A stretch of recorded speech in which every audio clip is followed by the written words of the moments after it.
So dahil sa may nagtatanong kung pwede rin pang drill yung ating 600.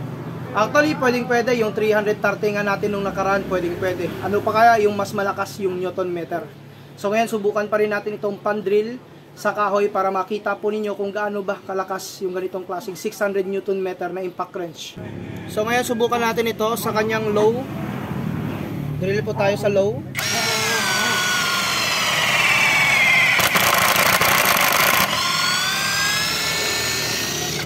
Next po tayo yung kanyang mid.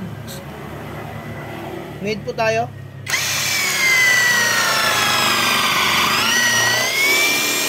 So basic na basic lang. So yung last po natin yung kanyang pinaka malakas yung high. Dito po tayo.